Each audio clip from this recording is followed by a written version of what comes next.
কবি সুকান্ত ভট্টাচার্যের জন্মবার্ষিকীতে তার প্রতি বিনম্র শ্রদ্ধা। গণমানুষের এই কবি 21 বছরের জীবনে বাংলা সাহিত্যে তৈরি করেছে তার অনন্য স্থান। হিমালয় থেকে সুন্দরবন, হঠাৎ বাংলাদেশ, কেঁপে কেঁপে ওঠে পদ্মার উচ্ছ্বাসে।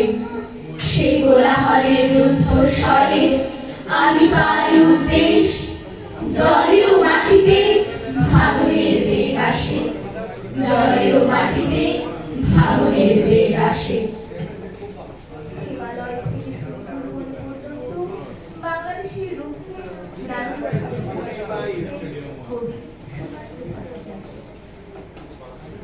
হঠাৎ নিরীহ মাটিতে কখন জন্ম নিয়েছে সচেতনতার ধান। গত অকালের মৃত্যুকে মুছে আবার এসেছে বাংলাদেশের প্রাণ। আমাদের স্বপ্নগুলোকে কবিতার ছবির মতো প্রকাশ করেছেন কবি সুকান্ত ভট্টাচার্য।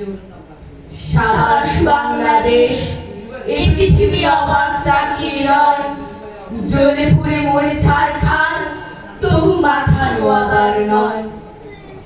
ছোটদের অধিকারের কথা যখনই আসে তখনই আমরা উচ্চারণ করি ছাড়পত্রের পংক্তিমালা। এসেছে নতুন শিশু, তাকে ছেড়ে দিতে হবে স্থান। জীর্ণ পৃথিবীতে ব্যর্থ, মৃত আর ধ্বংসস্তূপ পিঠে চলে যেতে হবে আমাদের। চলে যাব, তবু আজ যতক্ষণ দেহে আছে প্রাণ, প্রাণপণে পৃথিবীর সরাবো জঞ্জাল। এ বিশ্বকে এ শিশুর বাসযোগ্য করে যাব আমি। নবজাতকের কাছে এ আমার দৃঢ় অঙ্গীকার। 18 বছর বয়স কেমন করে হয়, কি করে এই বয়সে, তা যেন নতুন করে জানলাম কবি সুকান্ত ভট্টাচার্যের 18 বছর বয়সে। 18 বছর বয়স কি দুঃসহ, স্পর্ধায় নেয় মাথা তুলবার ঝুঁকি। 18 বছর বয়সে অহরহ বিরাট দুঃসাহসেরা দেয় যে উঠি। 18 বছর বয়স যে দুর্বার, পথে প্রান্তয় ছুটায় বহু তোফান। দুর্যোগে হাল ঠিক মতো রাখা ভার, ক্ষত বিক্ষত হয় সহস্র প্রাণ। তবু 18 শুনেছি জয়ধ্বনি, এ বয়স বাঁচে দুর্যোগে আর ঝড়ে।